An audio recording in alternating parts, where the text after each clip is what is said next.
This video is sponsored by Yellow Mountain Imports, the premier Go supply center for North America. For a limited time, you can get a 10% discount on any Go-related product with the discount code Sente10. The link is in the description below. Happy playing! Hello everyone, Sensei here, and in between some of our fundamentals of Go videos, I thought I would break it up with a little bit of quick tips and things that I'm learning while I'm reviewing my games. This video is actually a really mind-blowing one. This happened as a realization from a 2-dan game, which you see right here.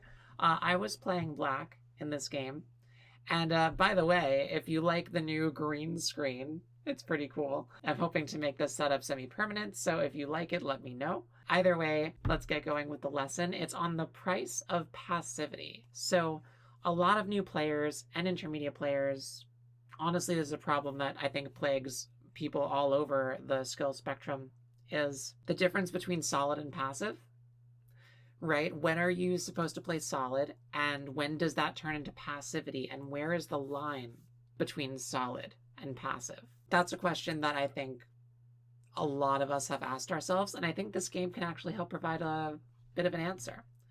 So let's go through it together, shall we? There's a key moment that I'm going to take you through that really hammers this point home.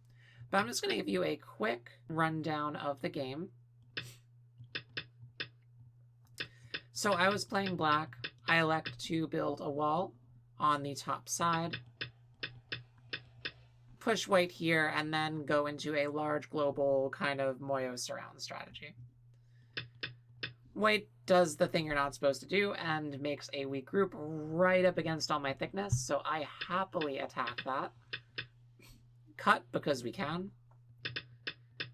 And I was able to capture these 3 stones and cut white's position apart, which was beautiful. So the game was going well for me. White decided to sort of keep attacking. I let white have this stone because what I was getting on the top side was much, much bigger. So I decided to cut and catch the stone in a ladder, and the game seems pretty good for me. I like where I'm at. White decides to develop the bottom, which was probably the last place for white to go. I decide to, since I feel like I'm ahead on board, pretty aggressively pincer this stone and try to develop a presence in the bottom, keeping my stones high so that they can link up to potentially these stones later. Maybe I could come up with an attack. Not sure yet, but I figure it was worth a shot. We develop and fight it out a little bit.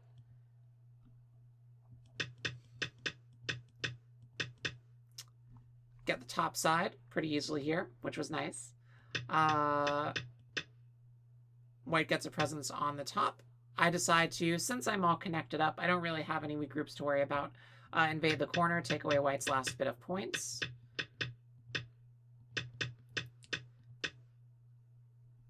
And now white decides to enter endgame and kind of try to surround this area. I go a little bit deep here because I feel like I can make Sabaki and either connect out here or connect to my allies in this direction. I try. White is not having any of it, which makes sense.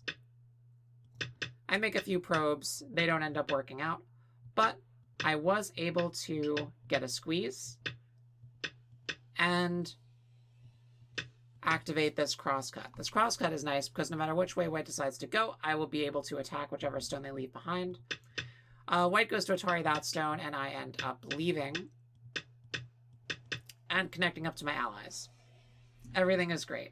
Everything is great. Everything is great. And here is the game. Here is the move. The move is here. Now, I feel like so many folks in situations like this would play here. They would say, oh, well, I see this cut, but I'm not quite sure if it works. I'm worried if I misread, then there will be problems. So I'm not going to risk it. I'm going to play solid and just play here and let white get away with it. But I want to treat you to my friend, the score estimator. So I want you to see what happens if the simplest variation occurs, right? And we get this. Something like this. Very simple. Let's say white realizes their mistake and just caves. Black is ahead by 17.5 points in this variation. Okay, remember that number. Now let's see what happens if we play the solid way.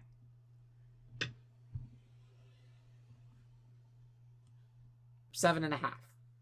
7.5. So that was a 10-point deficit. That decision to cut or not to cut is worth a 10-point swing in the game. If this was a closer game, if I was not as far ahead as I was, that could make or break the entire game. That's the difference between winning and losing, can be 10 points. In an average Dawn game or a Q game, 10 points is a huge, huge number. And I think it gives us a little bit of respect for the line that you have to walk between passive and solid. And the difference really, unfortunately, just depends on reading. You need to be able to read and make sure that this is going to work, but you need to have the boldness to not stand for an overplay. You need to be able to trust your gut and say, I think this is an overplay, and then have the reading to back up. In this case, we can see that once we do this and then we play here, there is really nowhere for white to go. We are ahead in liberties, 1, 2, 3 to 1, 2, 3, 4. We win the capturing race. If white connects, we still win the capturing race by playing here. It might be a hard sequence to read out, and it might be kind of scary because if you lose this, then you basically lose the game. But in a lot of situations, allowing someone to get away with an overplay could very well cost you the game. Because like we said, this was a deficit of 10 points. So in the game, white fought very hard, fought very valiantly, but they couldn't get over the shortage of liberty problem that they always had with this sequence, which was why I cut in the first place. All of white's stones ended up getting captured. We played endgame, and I ended up winning by resignation. With this sequence, black is now ahead by 15.5. So a very, very comfortable lead, including Comey. So this was at the 2 Dawn level, and there's a lot of overplays, especially as you get up to higher and higher ranks. There's folks that don't really read things out. They'll play overplays, and they rely on people backing off and being really, really passive about their play to squeak out, 10 points here, 10 points there, maybe a couple points here and there. And all of those overplays, if they do not come challenged, will add up. And if you feel like you're trying your best to play solidly, but you keep losing, nothing's really dying, you just keep losing, and you feel like you're getting bullied, it's probably because you're not bold enough to sort of attack the overplays. And you're backing away at the challenge of an overplay, and there you're allowing your opponent to get away with very, very, very dubious go moves that you could punish for a lot of value.